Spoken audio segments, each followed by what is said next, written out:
No sopro do vento, o segredo vem. Orumilá sussurra de onde ninguém vem. Entre folhas sagradas e o pó da terra, a sabedoria dança, o tempo encerra. Ai, ó, guardião do destino, nas palmas dos tambores ouço teu hino. E Fá me guia, acha, me abraça, cocaína, medo na fumaça.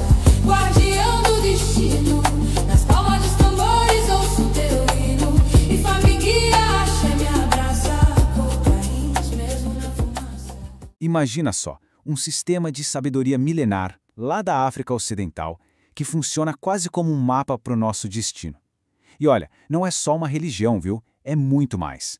É uma filosofia, uma verdadeira ciência cósmica que tenta entender a estrutura do universo e, bom, qual é o nosso lugar nisso tudo.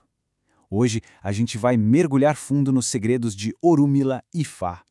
Essa frase é uau, ela pega bem no ponto do que a gente vai ver aqui.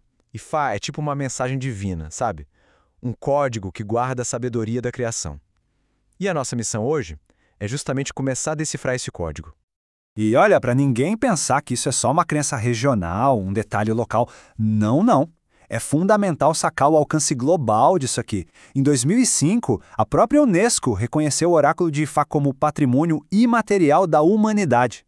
Isso, gente, coloca Ifá num patamar de importância cultural para o mundo inteiro. Então, bora pro nosso roteiro?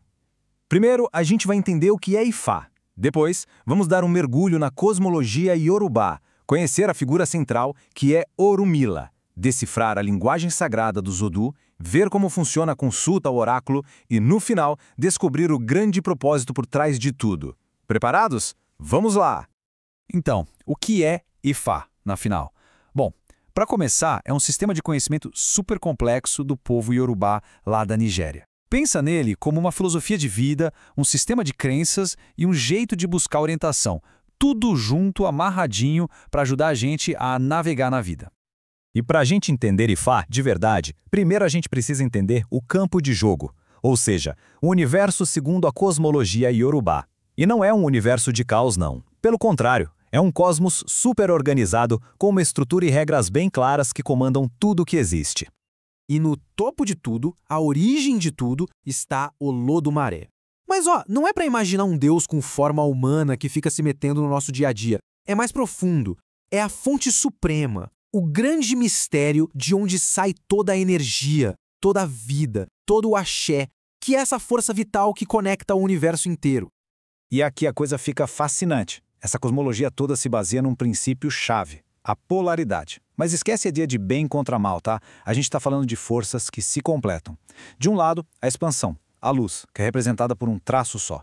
Do outro, a contração, a escuridão, representada por dois traços. É a dança dessas duas energias que cria tudo o que existe.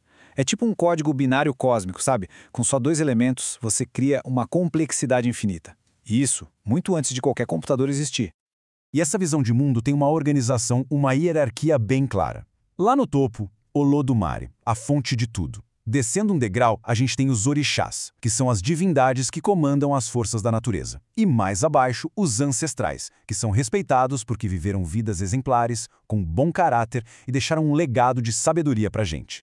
Ok, então, se Olodumare é a fonte e os orixás são as forças da natureza, fica a pergunta: quem é que faz a ponte entre esse mundo divino e o nosso, o mundo humano? Pois é aí que entra a figura de Orunmila.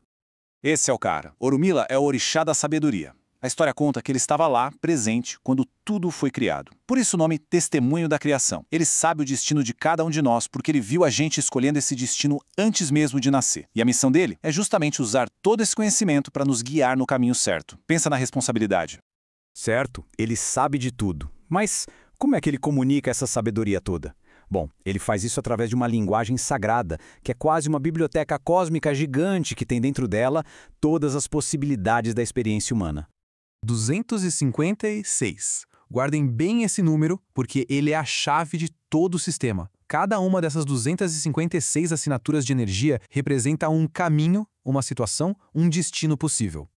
Então, os Odus são como um gigantesco arquivo cósmico. Uma enciclopédia que foi passada de boca em boca. E olha, não é só sobre prever o futuro, não. Eles são arquétipos que descrevem todas as situações que a gente pode viver, do nascimento à morte e da alegria à tristeza. E cada Odu vem com um manual, um conjunto de versos e histórias sagradas que o pessoal chama de Esse-Ifá, que ensinam como lidar com aquela situação específica. É tipo um GPS espiritual. E olha que genial isso aqui. Todos os 256 Odus nascem da combinação desses 16 padrões principais, os Meiji. Lembra daquele papo do código binário, da expansão e da contração? Tá tudo aqui. Cada um desses padrões é formado pela combinação dos traços simples e duplos. É pura matemática cósmica. Você combina esses 16 princípios básicos entre si e pronto! Você tem o espectro completo das 256 possibilidades da vida. É incrível! Beleza, a gente já viu a teoria, a cosmologia, a matemática por trás. Mas e na prática? Como é que a gente acessa essa sabedoria toda? É aí que a gente chega no ritual da consulta, o momento em que a teoria vira conselho para a vida real. E a pessoa-chave para fazer essa ponte é o Babalao, que quer dizer, literalmente, pai do segredo. Ele é o sacerdote que estuda os Odus a vida inteira. E não é exagero, gente, não é um curso de fim de semana, não. É um compromisso para a vida toda de estudo, de memorização, de prática e de muita sabedoria. E para se comunicar com o oráculo, o Babalao usa umas ferramentas sagradas. As principais são o Opelei-Fá, que é uma espécie de rosário para consultas mais rápidas, e os Ikins, que são 16 caroços de dendê usados em cerimônias maiores. O resultado, o Odu que aparece, é marcado com um pó, o Hierosum, numa tábua de madeira sagrada, o Opon-Ifá. Certo, depois de toda essa viagem pela cosmologia, pela matemática sagrada, pelos rituais, a gente chega na pergunta de $1 milhão. Para que tudo isso? É só para prever o futuro? Adivinhar se vai ganhar na loteria? A verdade é que o propósito final de Ifá é algo muito, mas muito mais profundo. E o ponto central de tudo, o coração de Ifá, é um conceito chamado Iwapelele, que significa basicamente bom caráter. É isso. Todo o sistema, toda a sabedoria, toda a orientação, tudo leva para um único objetivo: ajudar as pessoas a desenvolverem um bom caráter, a viverem em paz com a comunidade, com a natureza e principalmente consigo mesmos. A paciência é o pai do bom caráter. Simples, né? Mas esse provérbio antigo resume perfeitamente a filosofia de Ifá. Desenvolver um bom caráter não acontece do dia para a noite. É um processo, sabe, que precisa de paciência, de reflexão e de esforço, dia após dia. Isso tudo nos deixa com uma pergunta para pensar, né? E se a grande chave para o nosso destino não for tentar adivinhar o futuro a todo custo? E se for, na verdade, construir o nosso caráter para conseguir enfrentar qualquer futuro que vier? Talvez a maior sabedoria não seja saber o que vai acontecer, mas sim focar em quem a gente se torna no caminho. É sobre construir um caráter forte e equilibrado, pronto para encarar o que a vida trouxer. Fica aí a reflexão.